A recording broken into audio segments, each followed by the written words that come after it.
స్వతంత్రం తెచ్చిన జాతి పితను కొంతమంది మూర్ఖులు దౌర్భాగ్యులు వాళ్ళు కించపరుస్తూ మాట్లాడుతున్నారు. మరియు రాజ్యాంగాన్ని రచించిన బాబాసాహెబ్ అంబేద్కర్ గారిని కూడా కించపరుస్తూ మాట్లాడుతున్నారు. బాబాసాహెబ్ అంబేద్కర్ గారు రాజ్యాంగాన్ని రచించకపోతే ఇవాటి రోజున ఈ మంత్రులు ఎమ్మెల్యేలు అంటే గాంధీని కానీ బాబాసాహెబ్ అంబేద్కర్ కానీ వ్యతిరేకించి మాట్లాడేటోళ్ళు, అవహేళన మాట్లాడేటోళ్ళు ఈ పదవులలో ఉండకపోరు. వారిని అంటే చరిత్రను కించపరుస్తూ చరిత్రను వేరే రకంగా మారుతూ వాళ్ళను చేస్తారు. కాబట్టి అలాంటి పార్టీలను అలాంటి వ్యక్తులను మన భారతదేశం నుంచి తెలంగాణ రాష్ట్రం నుంచి బహిష్కరించాల్సిన ఆలోచన ప్రజలందరికీ రావాలని ఆ దిశగానే కాంగ్రెస్ పార్టీ కోరుకుంటూ ప్రతి గ్రామంలో కోరుకుంటూ తిరగడం జరుగుతున్నది.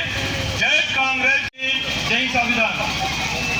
రాజ్యాంగ పరిరక్షణ పాదయాత్రలో భాగంగా ఈరోజు సదాశివపల్లికి చేరుకున్నటువంటి పాదయాత్ర చేసుకుంటూ వచ్చినటువంటి మండలాధ్యక్షులు రమణ గారికి, సంపదన్న గారికి, ఓదన్న గారికి, మిగతా వాళ్ళందరికీ కూడా పేరు పేరున ధన్యవాదాలు తెలియజేస్తున్నాను.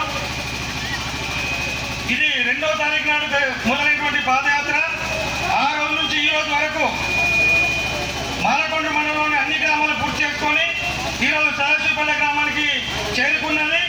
ఈరోజు సాయంత్రం మళ్ళీ మున్యపల్లిలో కూడా ముగింపు కార్యక్రమం కూడా ఉన్నది.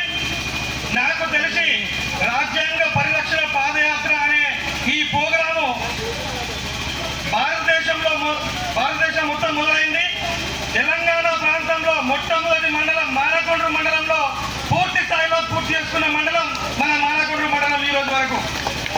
దీనికి పూర్తిగా దీనికి ఏదైనా కూడా మన నందగిరి రమణ గారికి ఇది వర్తిస్తుంది అన్న. వాస్తవంగా మీరు చేసిన ఈ పాదయాత్ర అనేది చాలా మంచి ప్రోగ్రాం. ఇది ప్రతి ఒక్కరికి గ్రామాలు తిరుక్కుంటూ వాడ తిరుక్కుంటూ అన్ని గ్రామాలలో అందరినీ ఐక్యమత్యంగా ఉంచుతూ మీరు ఈ చేసిన అది గతానికి చరిత్రలో ఎప్పటికీ నిలిచిపోతుందని కోరుకుంటూ ఇక్కడికి వచ్చినటువంటి అన్ని మాలకొండ మండలం